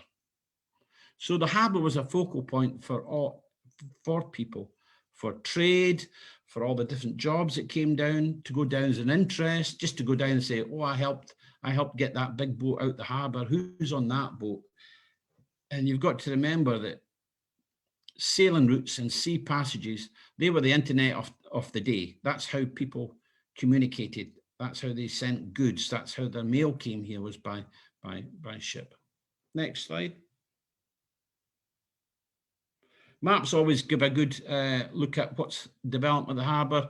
We have Wood's famous map in 1820 showing the harbour there, the Royal George, the different buildings. And then the 1893 one, we see we've got a lot more activity and buildings and commercial aspects going on down at the harbour. Next slide. Always like this picture, and I'd like to find more out about it and find out exactly what ships they were. But this is when the Royal Navy Squadron came round in the early part of the 20th century and visited the bay, and you can see it caused quite a stir. The pier's busy. You've got actually a paddle steamer, a small steamboat there coming round into the harbour with people, and you've got a small fishing boat going out or sailing out to the squadron there. So a lot of activity down at the harbour. It was a place that people wanted to go at. It was a place you'd go down to see interesting things. It was very much part of the town. Next slide. So, as I mentioned before, the first motor-powered fishing vessel in here was the Theodosia. I don't know much more about it. I'd like to find out more. I'm sure there might be some in the archives and the Preservation Trust and that. The fishing was sad. It went on as far as it could go. Net fishing out in the bay ended in 1930. This picture's in about the 1920s, I think. The boats went, they ended up getting scrapped or broken down, maybe sold elsewhere, and that was the end of it. Many of the fishermen, when they couldn't fish because they were now in smaller boats going out for lobsters and crab, they became club makers. They helped part-time greenkeepers and caddies. And I know that I had some great uncles that were part-time fishermen, and they were caddies. So there's a big connection here between the harbour itself and the golf. And it might be the case that the golf wouldn't be so popular here or as important here, but the fact that we had a harbour here and people that could work on the course or had the time to be able to be caddies and take part in that. Next slide. And it's on to Sam.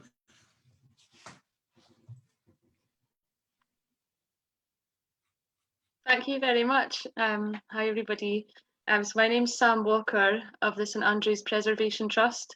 And I'd just like to say to everyone that's spoken already, it's actually been really interesting for me to find out so much about the harbour and all the different aspects from the earlier times. So it's been great listening to your talks. All of the images that I'm going to use in these slides are from the Preservation Trust's collection. So with the museum being in a former fishing cottage, the collection really represents this way of life. And so we care for over 500 photographs of the harbour, really from the mid-19th century up to the present day. We're still taking photographs of it as a historical record.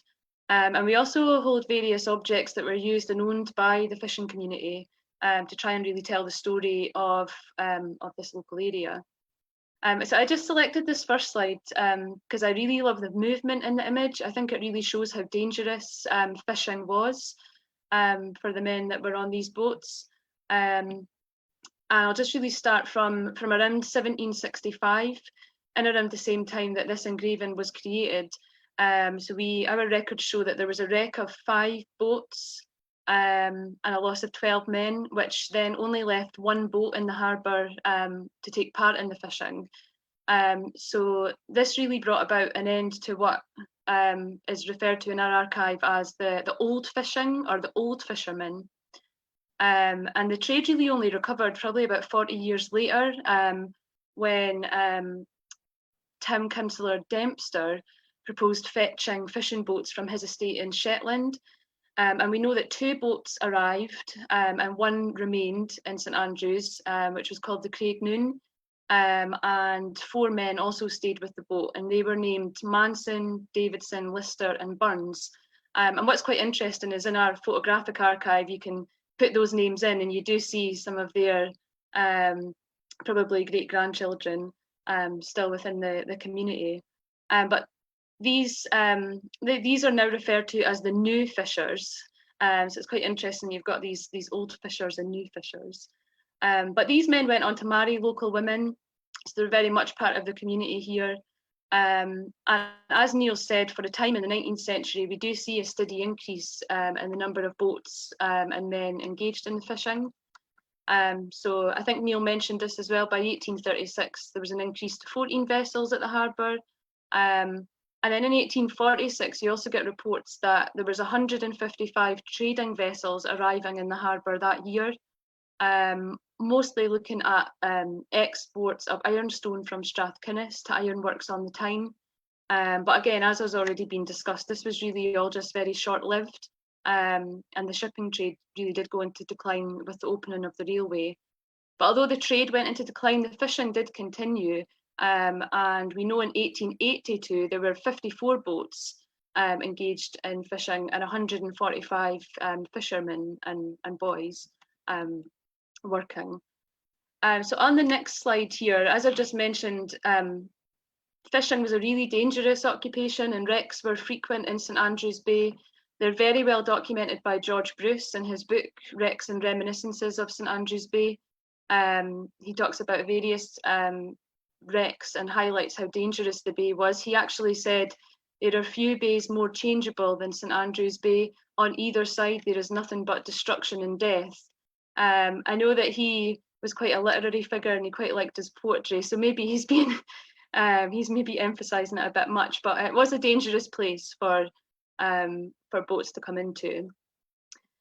Bruce himself in the 19th century, he supported the development of the lifeboats in the harbour area in general, and he took a great interest in the fishing community. So in his book, he details that the first lifeboat which was established well before his time in 1801, was actually known as the cork lifeboat. And apparently it had 30 inches of cork, about 3 to 4 inches thick, on the outside planking of the actual boat. And there was, sorry, just I'm really sorry. I'm not sure what's going on outside, so I'll just close the door.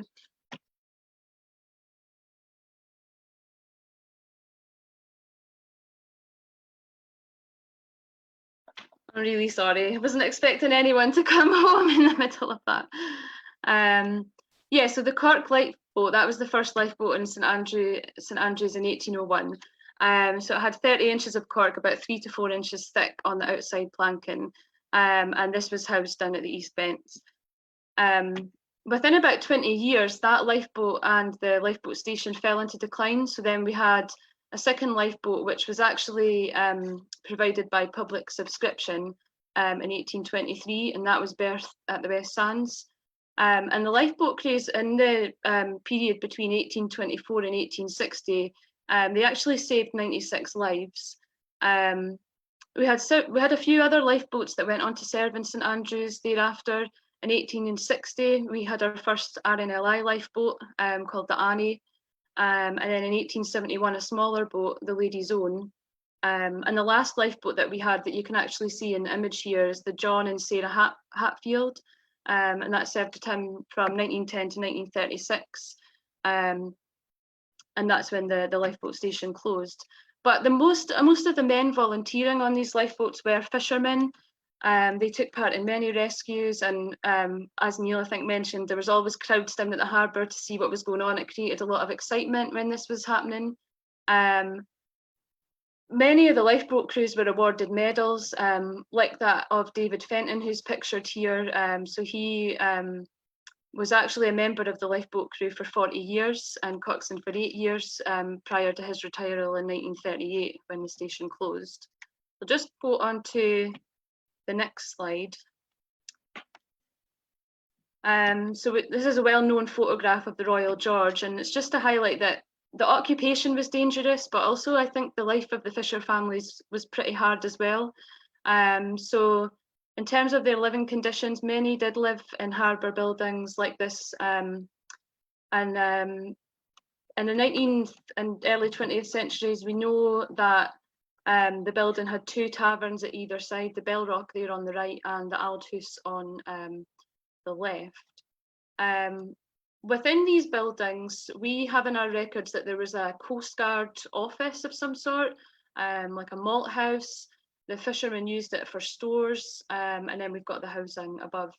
And the building was condemned in 1935, but it wasn't actually demolished until the 1960s when the houses and flats were rebuilt. So even in the 20th century, for a time, the harbour area would have probably looked quite run down with this building lying empty for about 30 years. The fisher families themselves living in the harbour in the Ladyhead area, so the east end of North Street, they were moved out of the area and moved into social housing, places like Bowes Avenue that were created at that time. So just on the next slide, what we'll see is an image that you've seen earlier today, which was an image of the rear of the Royal George. So I really like this image as well, because I do think it gives a really good insight into how the community lived at the harbour. I mean, their houses were small, families were often confined to one room, and storage, as you can see in this image, was really at a premium. You've got piles of mussel shells there, various storage boxes and that type of thing. You typically, with the photographs, you do see a lot of the fisherwomen sitting at the front of their homes because they're inside the houses would have been quite small. But you usually see them baiting lines, shelling mussels. And the women did play a really important role in the community. So as well as looking after the home and the children, you know, they would make clothes, repair the clothes. I've seen sort of artists' impressions of women carrying men out to their boats so that the men didn't get wet while they were out at sea. But the women also, they would help to gather the mussels caught in the Eden, and they would carry them back all the way to St Andrews on large creels on their back. So the women just had such an important role, like within this way of life and within the community. In the early 20th century, when you start to see the decline of the fishing trade, a lot of the women, they actually still continue to work at the harbour, but in other industries. So when you see the Woodburn Laundry, for example, setting up in the 1920s, we know that a lot of the fisher women then started to work in places like the laundry.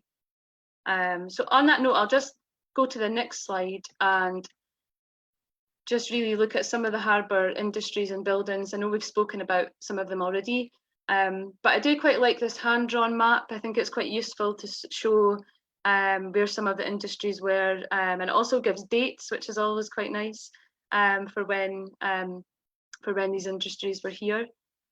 So you can see places like the Shore Mill just next to the Royal George on the right-hand side there, the gasworks, and then on the far left in the corner of the map, you see Gibson's sawmill, which was there for most of the 19th century and possibly earlier than that time. And we also know on that site, just at Woodburn Place, there was cleek making after the sawmill closed, and then a laundry also in the 1920s. On to the next slide, we've got a really nice image, and in the centre there, just at the bottom of the pens, you'll see Shore Mill. So we know that was built in around 1518, and this is a flour mill that's really the last mill on the Lade Braes.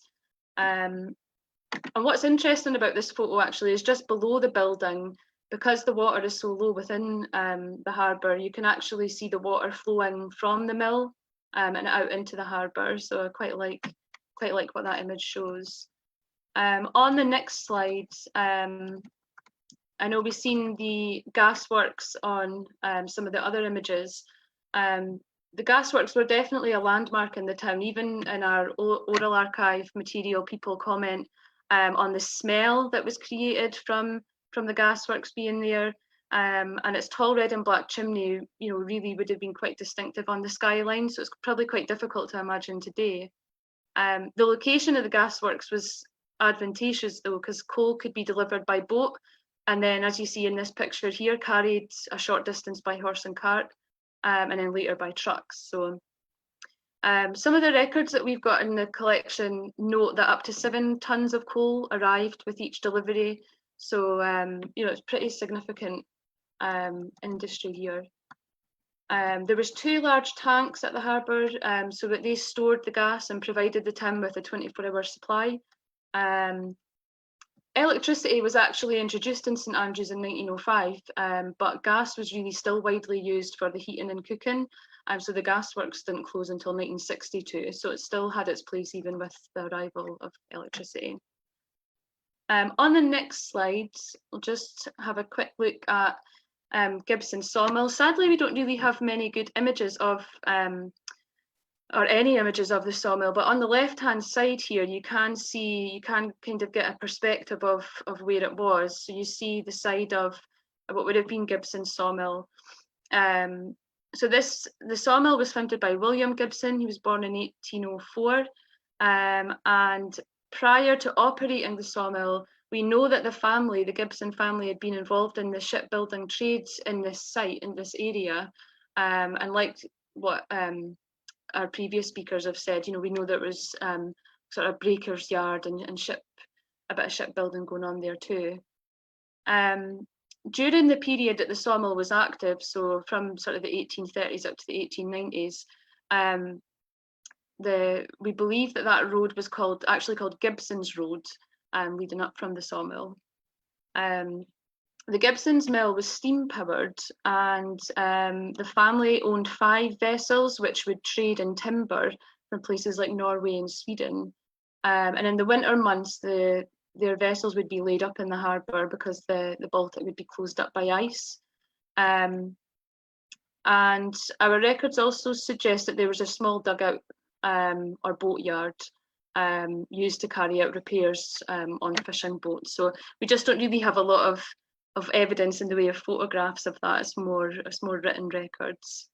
There's a lot of newspaper reports from 1863 because there was a destructive fire that gutted the sawmill, and the local residents say it's the greatest fire that has ever been seen in St Andrews. So the whole building was completely ruined, but they did rebuild the sawmill, and they continued operating for another 30 years before closing in the 1890s.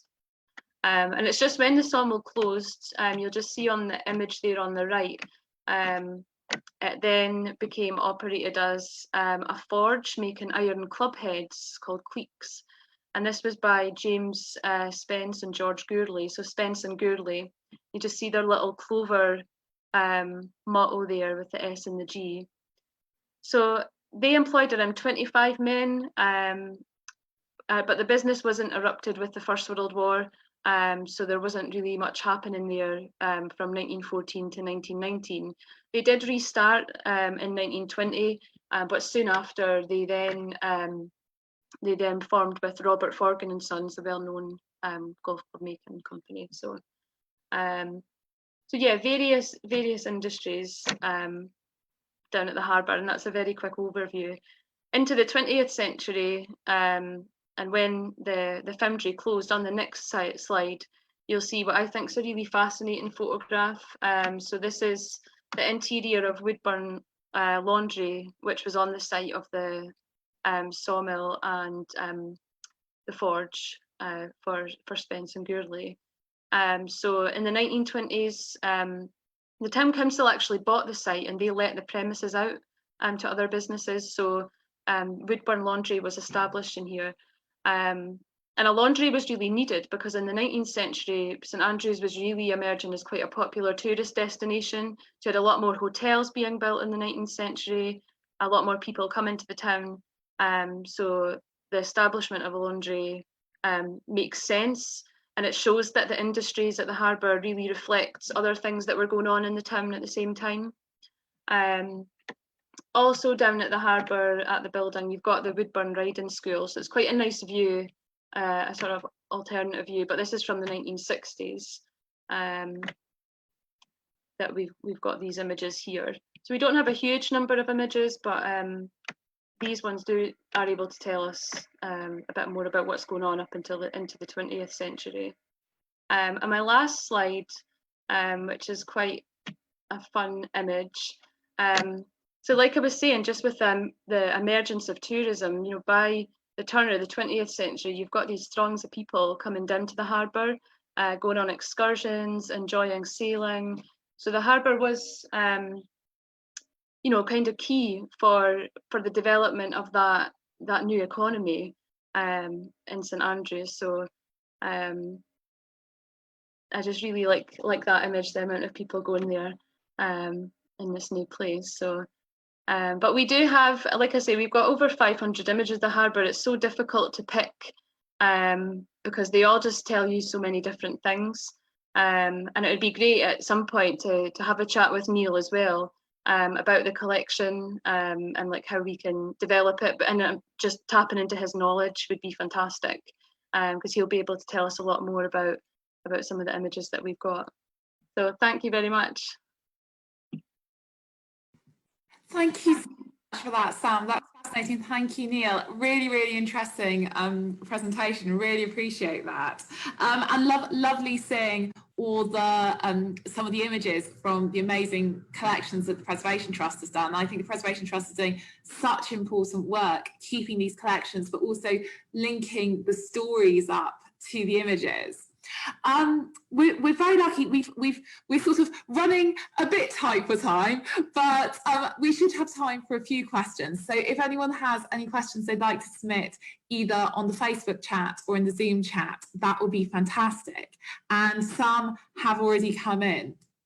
The first one is a practical one. There was a question: will this will the recording of this be made available publicly? And yes, it will be. It will be published on Facebook. So you're welcome to come back and look at the details and things, because there's so much exciting information there, which I think could be very useful for people to go back over.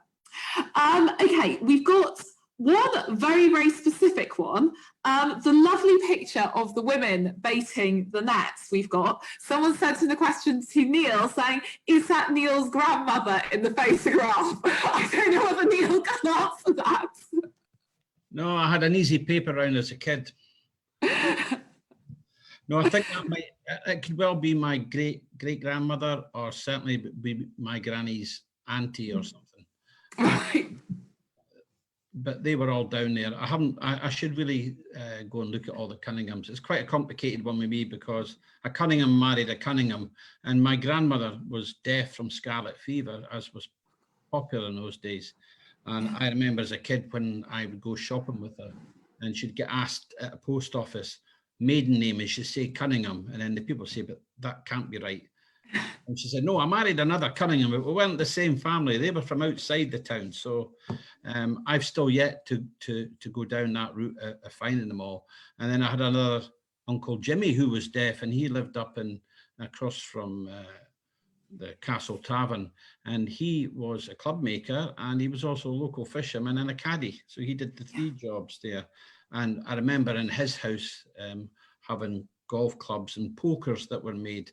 And I have a few of them, and he had pictures, and he used to talk about Harbour.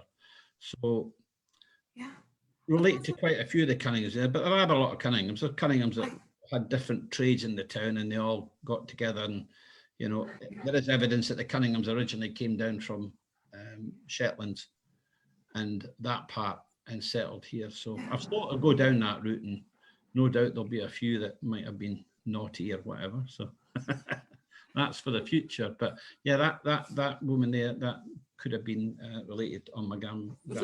That's fantastic. Thank you, Neil. While we're on the topic of family history and things, we've got a contribution from Sarah Leith, who says that she's got a photocopy of her great-great-grandfather's obituary from the 1930s, and he was a club maker. But it also mentions that he was the conductor of the Fisherman's Flute Band. And Sarah was wondering about contributing that and saying, where should she send it to? Annie or Sam, would you be able to answer? But where Sarah should send that if she wants to share that with the project? Well, if she wants to contact the museum, she can send it to museum@stapt.org.uk. Or she could say, even if Annie picks it up, like, you know, we'll be in communication with each other anyway. But that's the type of thing, like in terms of a photograph, we would love to have that in our archive, because we've got so many images of the fisher folk, and unfortunately a lot of the time we don't have names. So when you do have that provenance behind the image, it really just it brings it to life, you know, for visitors when they come into the museum, and you can tell the story of that actual person because you've got their name. And it might be that we can match them up with other images that we've got in our collection as well. So yeah, just email the details. That's fantastic. Fascinating, as with so many things to do with St Andrews, links between golf and fishing in the harbour and things. Golf always manages to get them somewhere. We've got some questions for the panel about the trading boats. I don't know, perhaps whether Stephen or Neil want to. There's a question, where were the old trading boats going if they weren't coming to St Andrews? They would be sailing from St Andrews back to the Baltic nations. They'd be going down to Holland, Germany, and they'd be going coastal. They'd be going up the Forth, up the Tay, and maybe up to Aberdeen, depending on the size of vessel and what they were carrying. St Andrews was only ever limited really to 100 tons of cargo in a sailing ship.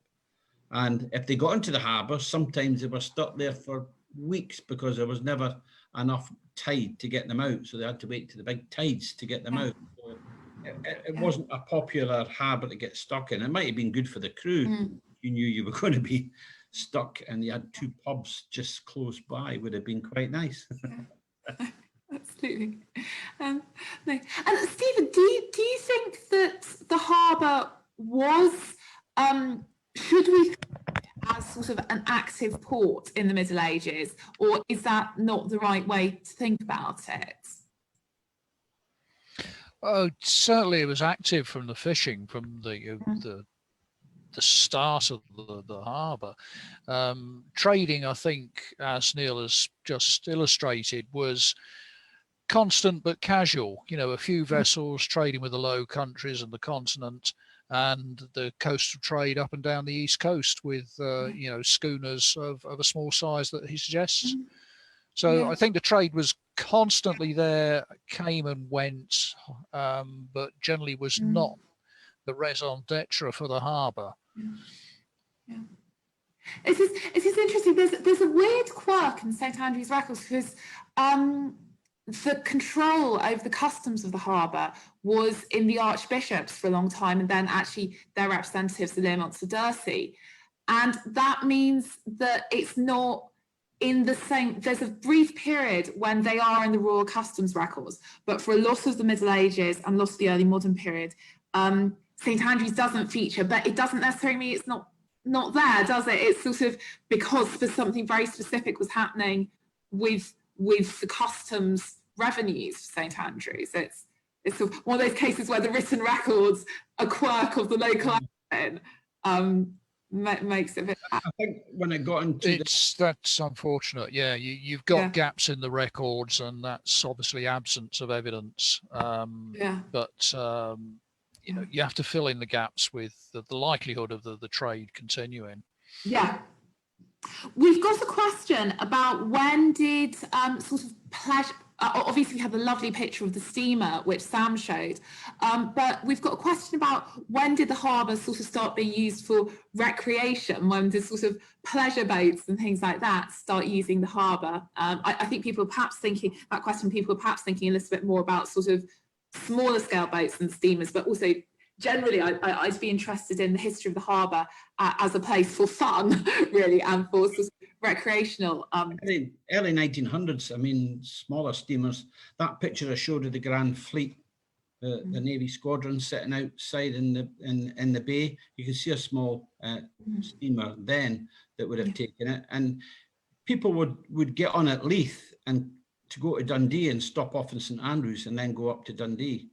So there was always that, really, until I guess the end of the First World War, and then after that period, train. Really, when they improved the railways in Fife, there was less people going from Kincardine to Dundee by sea, which would have been a lovely trip, just as good as the train. So I think the trains put the kibosh to the pleasure steamers and boats coming in, although the Balmoral pleasure ship did come in here in the 60s or 70s, and I think the Waverley's been here as well. There's some images, and we've had quite a few, the occasional passenger ship in the bay, maybe more in the future.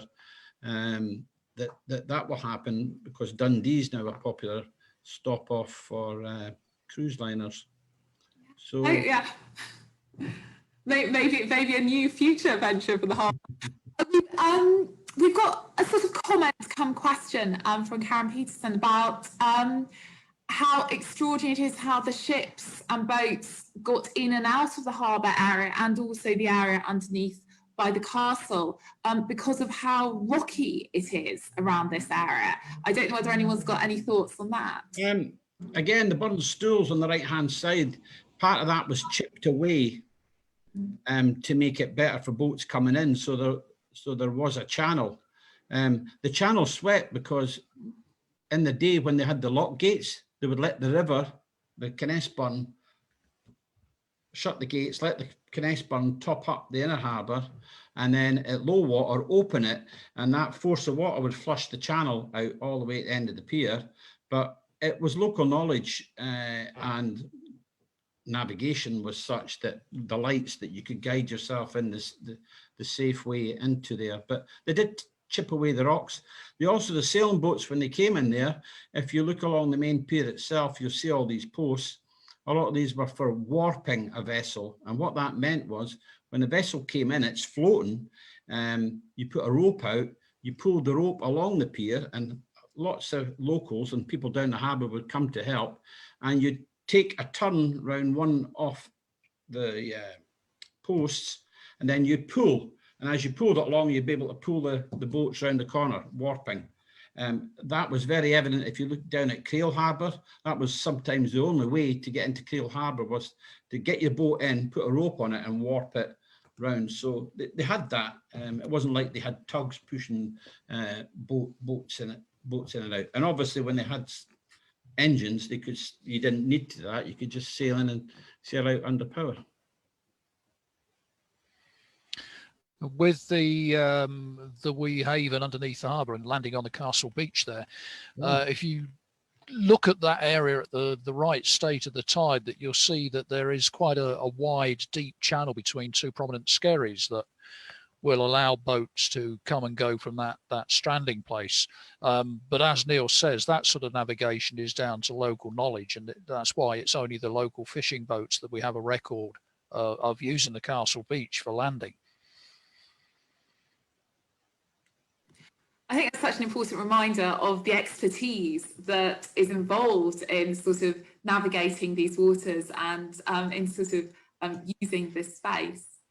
I think that covers some of the main questions, and I'm also conscious that we are now at after 4 o'clock. Can I just say thank you so much. This has been absolutely fascinating. I have learned so much, and I hope that other people have got a huge amount out of this. It's been really, really interesting, and huge appreciation for all the time you've taken to share your knowledge with us.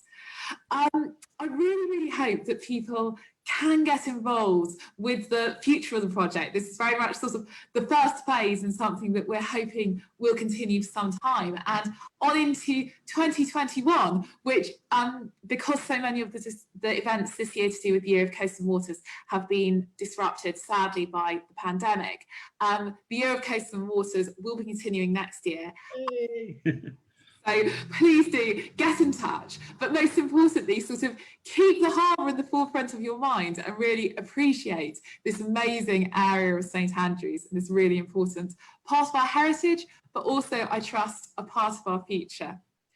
So thank you so much, stay safe, and hope you all enjoyed it. Thank you. Thank you. I'll leave you with some homework. Can anybody tell me why the gap in the middle of the Royal George was called Wales Lane? There was a walkway from one side of the Royal George to the other, and it's called Wales Lane. So there you go. There's homework for everybody. Wales Lane. That's fascinating. I have no explanation, but I look forward to discovering. That's fantastic.